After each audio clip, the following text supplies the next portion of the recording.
What's up guys, Ken here, and today I'd like to welcome you with this little problem. Now I hope you can see, just as I can see, that this wheel seems to be completely out of true.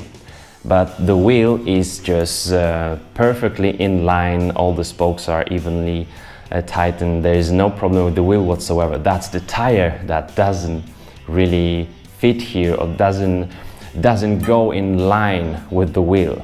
I'm doing this episode because a couple of days ago a friend of mine came to me and I was doing some maintenance of her bike, and I saw the rear wheel with the turbo trainer specific tire, and the wheel or the tire would go up and down for like 3 or 4 millimeters. That's a lot, up and down like 4 millimeters. It can really damage the tire. It can also damage the bearings on the wheel and especially on the roller.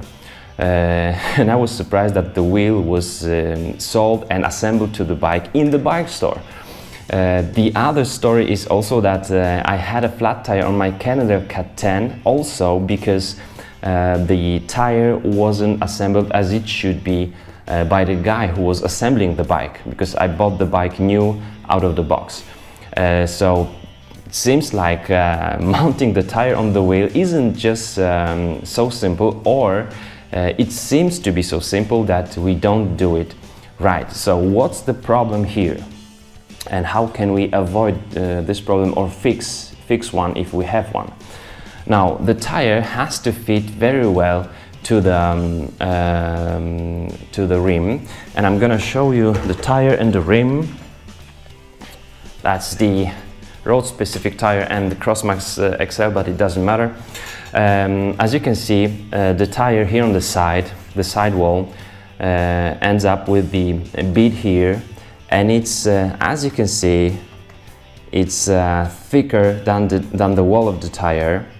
That's the part of the tire that is supposed to lock on the rim. And the rim also, if we look at the sidewalls of the rim, it's difficult to see. This one is black, but the sidewalls aren't just straight. They have some bed here for the tire, and the tire and the rim should just look like this. All right, when we are pumping the wheel, the tire goes up, goes up, goes up, and finally we can hear some click or any other kind of noise, and that means that the tire is on place. Now, different tires with different rims can be less or more problematic. But one thing that the basic thing that we should know here is that simply putting the tire on the wheel, like the inner tube, the tire, and then pumping just straight to the pressure that we want to have on the tire is wrong, because the tire will most likely be at least a little bit out of true. So what should we do? As you can see, I have just a little bit of pressure on my tire. I was trying to make it not right here, and I did. As you can see, one side of the tire is just going up and down, up and down. It's dangerous. It doesn't give us as much traction as it could be, as it should be giving us. So what we have to do is to find this little line on the tire, on the sidewall. As you can see, here it's visible, then it comes into the rim and we don't see it, and now we can see it again. So what we do with the tire, when there is so little pressure, I don't know, maybe it's around 15-20 psi, something like that. You don't have to know that. You will just feel that you're able to move the tire on the rim, in the rim. And I'm trying now simply to fit the tire correctly on both sides. All the tires will have any kind of line, some kind of line or markers here, so that you will see whether it sits right or not. And this one now sits quite right. We have to be sure also that the tire isn't pressing against the inner tube. I mean that the inner tube isn't like going under the bed of the tire. That was the problem with my Cannondale, and eventually the tire rubbing against the inner tube made some hole and I got a flat tire. So it was wrong. It was wrong from the very beginning. It was just made by the guy who was assembling the bike. All right, so now I think I'm ready for pumping.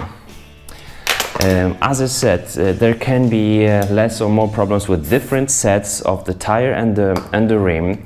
If it doesn't work for you, it's also okay to take some water with any kind of foam, like you can use like some, you know, washing dishes liquid, and then just wet those sidewalls of the tire, and the tire will just slide against the rim easily.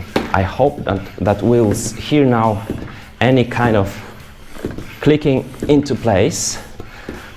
It won't give us any noise if it's already on the place. And I think, yeah, we just did it so good that it's already in place. We've got now, oh, there was one little click. We've got like 50 psi now, and let's just check how the wheel looks like. I think it will be just great. Exactly, beautiful.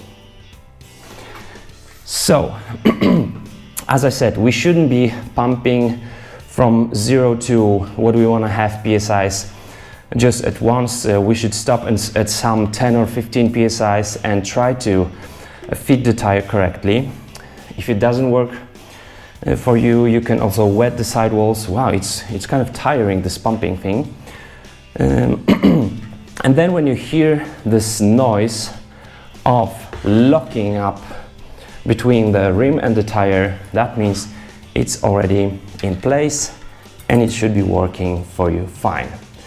So even if you have a new bike, just check whether the tire goes correctly.